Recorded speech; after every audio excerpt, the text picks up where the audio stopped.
If you thought that the 2-ounce Gothic Crown in silver was something extra special, then you're in for a real treat, because today we have its bigger brother, the 5-ounce silver. And let me tell you, this thing is absolutely mental.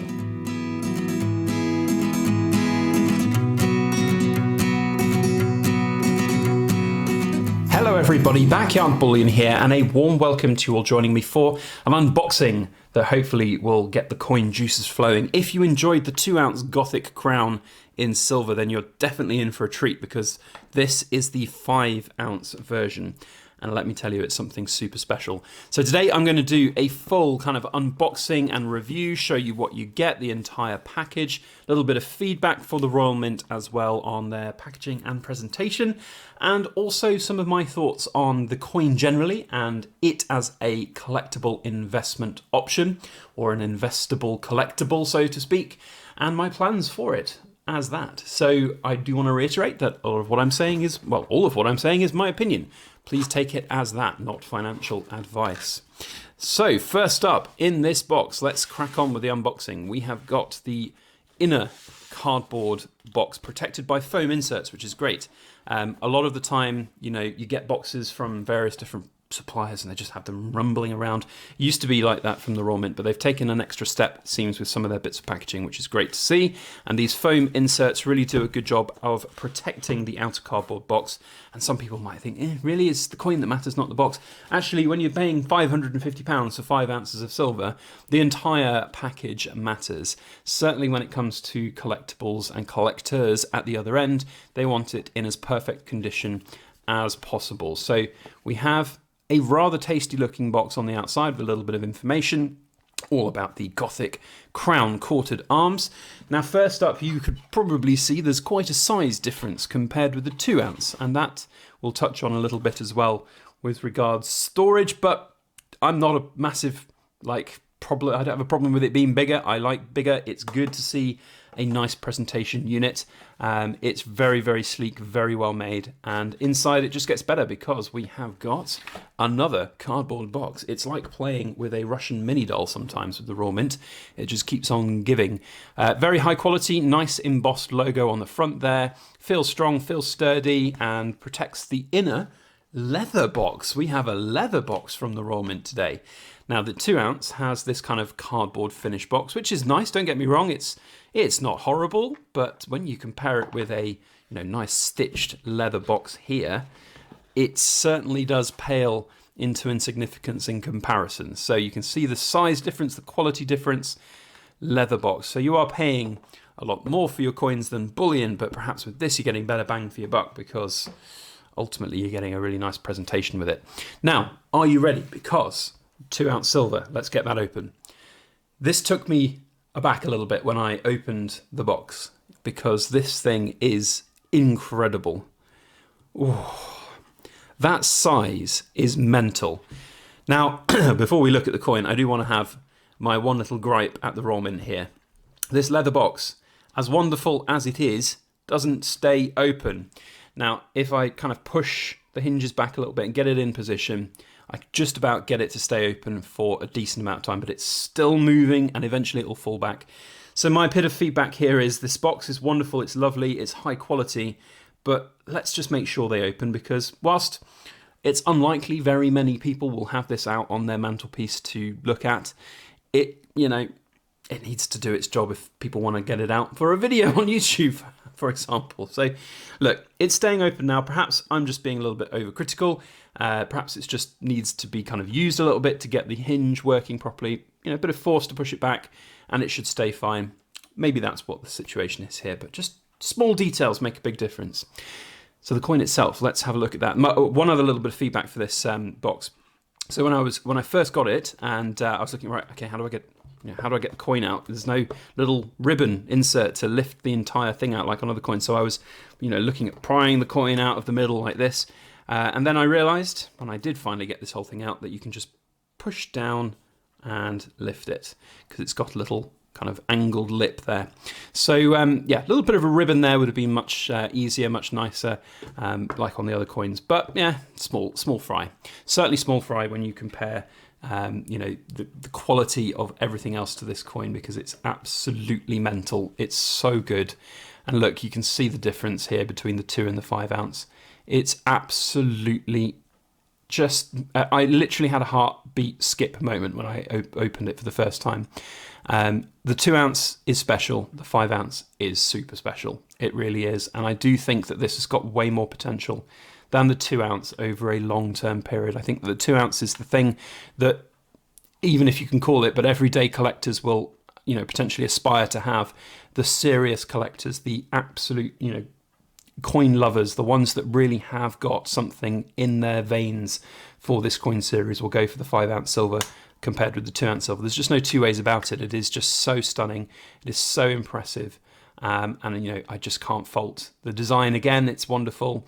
And it looks great, and even on the bigger coin, even Queenie looks even better. You know, the 2 ounce proof here on Queenie's side, it's no different to pretty much every other proof coin that comes out there from the Royal Mint, but something extra special about this with the, you know, 5 ounce size, the diameter. It's stunning. It really is. Now we'll have a close look at the coin a little bit in a moment. I do want to finish my review of the entire package of what we get from the Royal Mint, and we'll then jump back in and have a real close look at the coin. So underneath the little presentation, we have these little booklets, or the booklet here, and the booklet is the same as the one that you got in the 2 ounce silver. It's got all of the information that you might want to know about the Gothic Crown's history.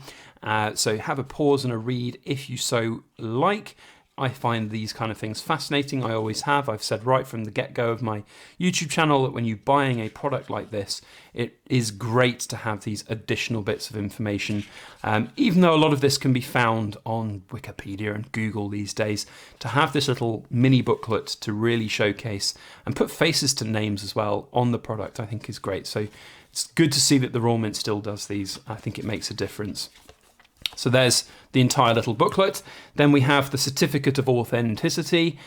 Here it is. I've got number 474, and the mintage you can see on the reverse here is 506. So you can see there we've got 500 in this presentation, 6 extras, which will probably go to what's called the trial of the picks, where the coins are tested and examined and made sure that they are meeting the quality standards of production, not necessarily finish, because they're going to be handled often quite roughly and sometimes even physically tested and damaged, but it's a fascinating procedure, the trial of the picks, and I'd certainly recommend a quick Google and have a look at some of the material that's out there on it. So there's the COA with all of that information. As you can see, 65mm diameter, 5 ounce silver coin.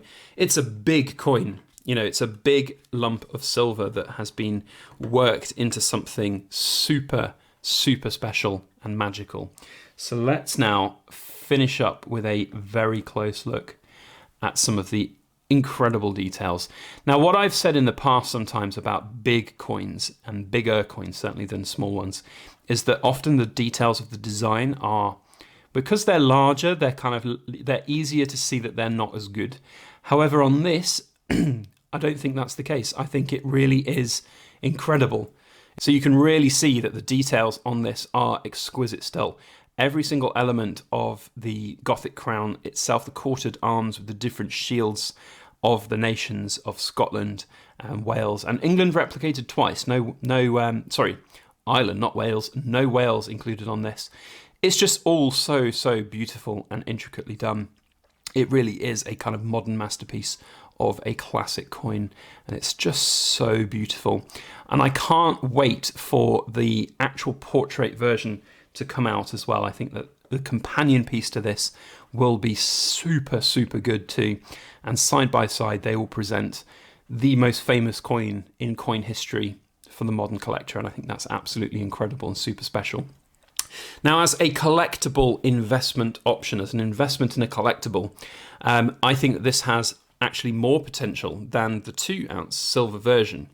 So if we have the 2 ounce out here as well, I do think that the 2 ounce silver does represent an interesting place within the market because it's very popular. But with a mintage of nearly 4,000, this really does have the 5 ounce certainly does have a big advantage over the 2 ounce.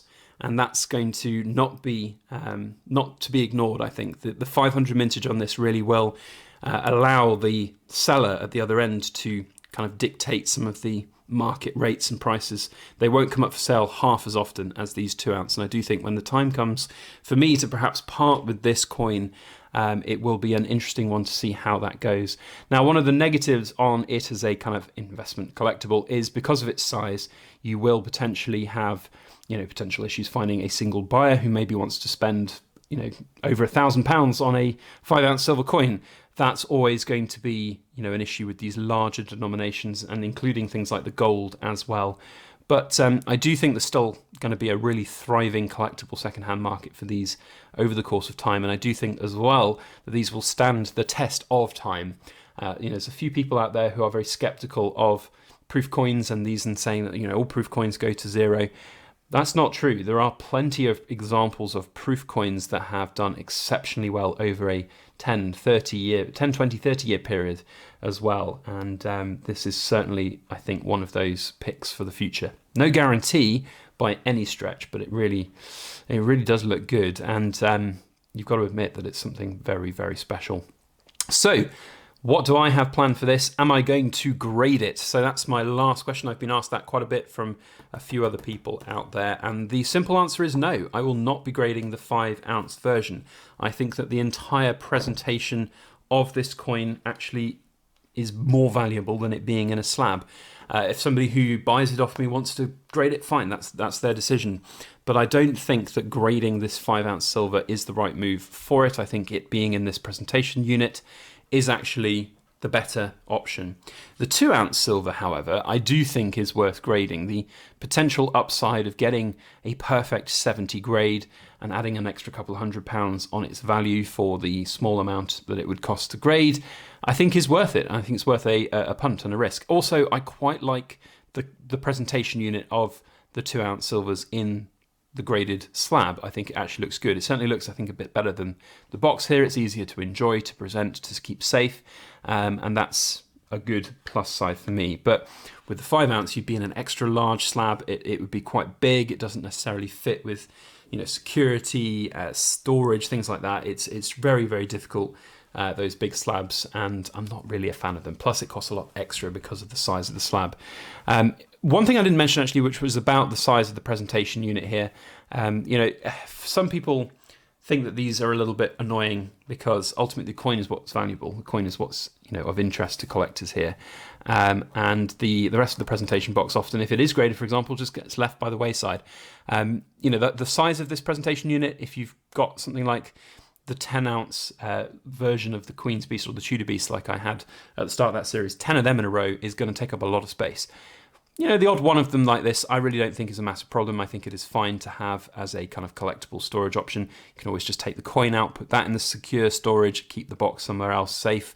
I don't think that's a big problem. Storage is, sometimes an issue, but I don't think it's really going to stop this coin from being super special. So there we have the 5 ounce Gothic Crown. Absolutely stunning. But it gets better. It gets better because few little points of order. In fact, let's keep these open so we can see how glorious they are. We have got an appointment to see the 2 ounce gold very soon, and I probably will be sharing it next Wednesday. I haven't quite got all my timings around Christmas done yet, but I think next Wednesday we will be showing a 2 ounce gold.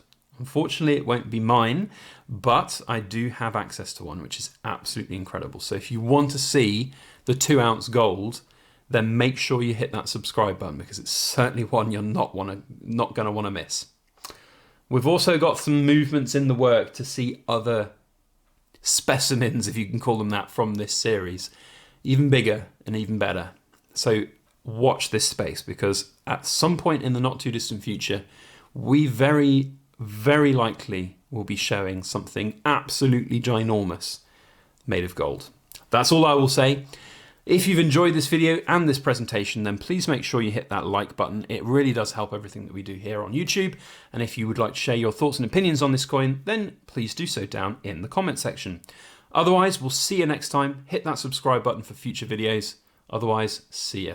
Thanks, and as always, please make sure that you like, share, comment, and subscribe for more.